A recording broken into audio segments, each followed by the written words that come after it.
Dans le fond, c'est une installation, c'est une exposition qui comporte 3 éléments, 3 environnements distincts, si on veut. Donc, il y a vraiment des pyrogravures qui sont installées au mur, des dessins qui sont installés au mur. Il y a une section que c'est des sculptures sur socle, de type plus muséal. Et il y a une section que c'est vraiment une installation vivante.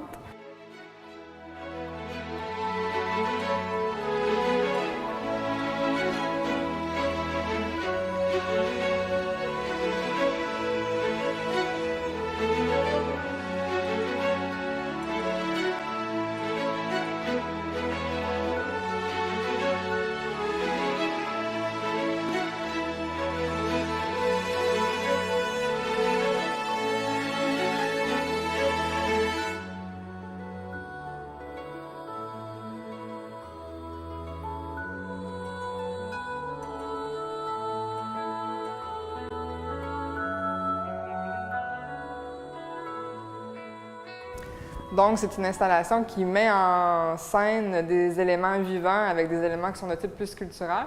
Ça représente un jardin ou une île ou un îlot isolé de plantes, de mousse, de sculptures, de céramique.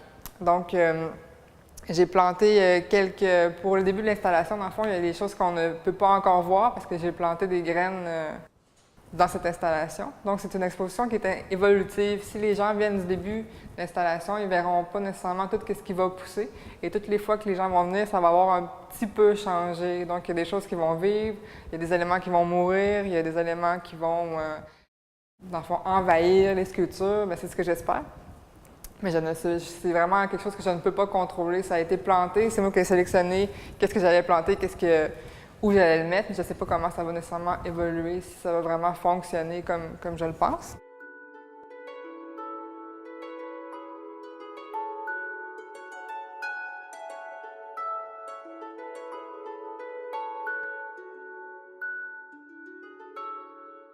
Donc, l'idée aussi avec le jardin, c'est de faire un peu comme si ces créatures-là, qui sont un peu étranges, protégeaient un environnement ou un bassin magique ou un trésor. Donc, c'est vraiment des animaux, des créatures, des sculptures dont la glaçure avec laquelle j'ai travaillé, c'est des glaçures de type volcanique ou des glaçures qui ont des cristaux à l'intérieur. C'est vraiment une glaçure qui vient, dans le fond, changer l'aspect de la sculpture. Donc, c'est plus vraiment un animal qui va être dans son état naturel ou dans son... On ne reconnaît pas nécessairement les animaux en raison de la matière puis des glaçures que j'ai utilisées qui viennent transformer, dans le fond, ces créatures-là en autre chose, qui sont plus de type d'un animal, de l'animalité, dans le fond, qui est plus, si on veut, plus global. On ne peut plus vraiment les reconnaître ou les associer à une espèce, mais plus à quelque chose d'autre.